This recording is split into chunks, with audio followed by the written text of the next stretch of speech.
वारिस साहब के पास जा रही हूँ।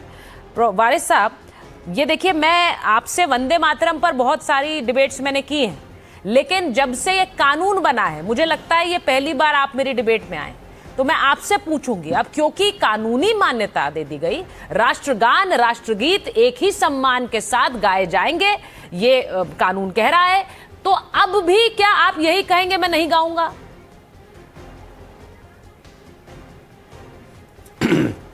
देखिए सुचरिता जी, हमारा स्टैंड तो पहले से ही क्लियर है। हमने तो पहले भी कहा था, आज फिर से दोहरा रहा हूं कि हम वंदे मातरम का आदर करते हैं, हम सम्मान करते हैं, लेकिन हम वंदे मातरम पूरा नहीं गा सकते, क्योंकि वंदे मातरम में कुछ ऐसी पंक्तियां हैं जो एक मुसलमान नहीं बोल सकता है, वो शिर्क की गिनती में आ जाता है। हम सिर्फ अल्लाह को सजदा करते हैं, अल्लाह की वंदना करते हैं और किसी की वंदना नहीं करते। और भारत का जो संविधान है, आर्टिकल 25 से 28 तक आप पढ़ लेंगे तो मुझे इजाज़त देता है फ्रीडम टू प्रैक्टिस रिलीजन का। मैं अपना रिलीजन प्रैक्टिस करूंगा, आप अपना रिलीजन प्रैक्टिस कर सकते हैं। आप वहीं पर सुप्रीम कोर्ट का तो जजमेंट मानेंगे ना, ये लोग सुप्रीम कोर्ट ने मैनुअल के केस में कहा, और अभी मार्च 2026 में भी सुप्रीम कोर्ट ने वापस से कहा है कि जो हमारा नेशनल एंथम है, जन गण मन, और नेशनल फ्लैग है, वो कंपलसरी, हम उसका पूरा आदर करते हैं, पूरा सम्मान करते हैं। जब हमारा जन गण मन पढ़ा जाता है, हम खुद पढ़ते हैं, गर्व के साथ पढ़ते हैं, गर्व के साथ अपने आप को प्राउड भारतीय मुसलमान फील करते हैं, और तिरंगा तो हमारी आन बान शान है, हमारे दिल से लगा के रखते हैं। मगर वहीं पर जो नेशनल सॉन्ग है वंदे मातरम, तो सुप्रीम कोर्ट ने कहा कि उसको मैंडेटरी आप नहीं कर सकते। सुप्रीम कोर्ट का जजमेंट है, लोग क्यों नहीं मांगते? अब मैं ये इनको सवाल करूंगा, जो आरएसएस के लोग आए दिन नेशनलिज्म और पेट्रोलिज्म के हमको सर्टिफिकेट बांट रहे हैं ना, तो मैं उनको पूछूंगा, जब जंगे आज़ादी थी, हमारे लोग शहीद हो रहे थे, जान गंवा रहे थे, कितने आरएसएस के लोगों ने वंदे मातरम पूरा पढ़ा? बताइए मेरे को। एक ने भी नहीं पढ़ा, इनके पास नाम भी नहीं है। अरे 52 साल तक तो हमारे तिरंगे का लोग ने अपमान किया। नागपुर के हेडक्वार्टर पे हमारे तिरंगे को 52 साल तक इन्होंने नहीं लहराया, और आज ये आकर हमको जबरन यही करना पड़ेगा, तो नेशनलिज्म पेट्रोलिज्म तुम्हारा खतरे। ये गलत बात है। देखिए, हम वो करते हैं जो हमको संविधान ने इजाजत दिया, हम वो करेंगे जो सुप्रीम कोर्ट ने इजाजत दिया। आप पढ़िए ना, हम आदर करते हैं, सम्मान करते हैं, मैं काम ना बोल रहा हूं। कानून क्या है, आप उसका इंसल्ट नहीं कर सकते, हम इंसल्ट नहीं कर रहे। आप पढ़िए, हम खड़े रहेंगे। सुप्रीम कोर्ट ने तो जन गण मन के लिए एमेन्यूल के केस में कहा है कि वो अगर बच्चे नहीं पढ़ सकते तो चुपचाप खड़े रहे, मगर फिर तो हम तो नेशनल एंथम पूरे शान और शौकत के साथ जोरों के साथ पढ़ते हैं। मगर ये जो लोग नए नए जो उनको प्रेम जागा है, पर वारिस साहब, आपको नहीं लगता है कि ये एक भावना है? मैं आपसे इसलिए पूछ रही हूं, सुनिए, जो मुसलमान, आप कह रहे हैं नहीं गाएंगे, जो मुसलमान इसे गा रहे हैं और भक्ति और पूरी राष्ट्र भक्ति की भावना से गा रहे हैं, क्या वो कम मुसलमान है?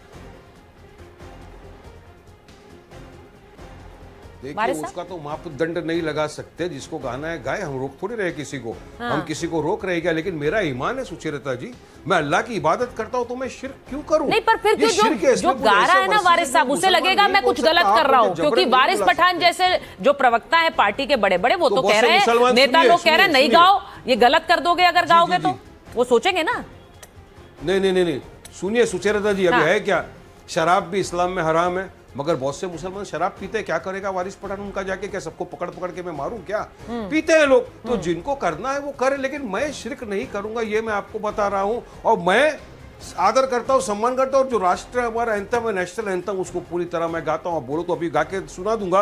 और अभी जो बीजेपी के प्रवक्ता बैठे, इनको अगर आप बोलेंगे वंदे मातरम पूरा पढ़ के सुना दो, विदाउट गूगल को देखे, विदाउट टेलीप्रॉम्प्ट लिए, तो इनको वो भी नहीं आएगा 6 के 6 पूरी स्टेंस पढ़ने के लिए। मगर नहीं, इनको नफरत फैलाना है, मुद्दों से ध्यान भटकाना है। देखो, मुद्दों से ध्यान भटका दिया। जो माफीनामा मांग रहा था स्टूडेंट अमित शाह को कि तुमने लाठी चढ़ाने का आदेश दिया, किसने आदेश दिया? बताओ, किसने पैरेड गन चलवाया, किसने AK-47 दिला? देखिए, एक बात बड़ी क्लियर है, किसी को राष्ट्रगान या राष्ट्रगीत अगर कंठस्थ नहीं है तो वो कोई देश विरोधी नहीं हो जाता है। तो मैं यहाँ पर कोई क्लास भी नहीं लगाने वाली, ना पूछने वाली हूँ कि आपको आता है कि नहीं आता है, गाकर बताइए, सुनाकर बताइए, ये सब नहीं होगा, और मैं करना भी नहीं चाहती हूँ भाई। ये देखिए वारिस साहब, ये भावना है, ये भावना मुझे लगता है कानून से पहले भावना है। कानून बाद में आया, भावना पहले। कानून बिल्कुल तो नहीं, देश से सुनिए ना, सुचरिता जी, जितनी भावना, जितनी प्रेम मोहब्बत वारिस पठान के दिल में मेरे भारत देश के लिए है ना, उतनी ना आपके दिल में होगी, ना वो बीजेपी के प्रवक्ता। अब देखिए, अब आप मुझे सर्टिफिकेट दे रहे हैं, आप दूसरों को सर्टिफिकेट दे रहे हैं। इस सर्टिफिकेट से आपको तो दिक्कत थी, आपको तो दिक्कत थी इस सर्टिफिकेट से कि हमें क्यों सर्टिफिकेट बांटते हैं। अब आप मुझे सर्टिफिकेट देंगे और बाकी मेहमानों को देंगे। ऐसे कैसे आप चलेगा? कैसे चलेगा ऐसे? माफीनामे लिख रहे थे आप लोग, कौन लिख रहा था? तलवे चाट रहे थे ब्रिटिशरों के, ये आरएसएस वाले, ये लोग तो माफीनामे तलवे चाट रहे थे। जब हमारे लोग जाने गंवा रहे थे तो किसको मोहब्बत ज्यादा है मेरे भारत देश से? 52 साल मेरे तिरंगे को अपमान किया इन लोगों ने। अरे शर्म आनी चाहिए, डूब के मर जाना चाहिए चुल्लू भर पानी में। मेरे तिरंगे का अपमान ये करा और आज देशभक्ति का सर्टिफिकेट मुझे बांट रहे हैं। वाह नहीं, वाह, क्या मेरा भारत देश ऐसा बदलेगा? नहीं, समझदार हो गए सुचरिता जी, हम लोग समझदार लोग हैं। अब भारत का जैन जी जाग गया, भारत का जैन अल्फा जाग गया। अब ये बीजेपी के पेतरेबाजी नहीं चलने वाली।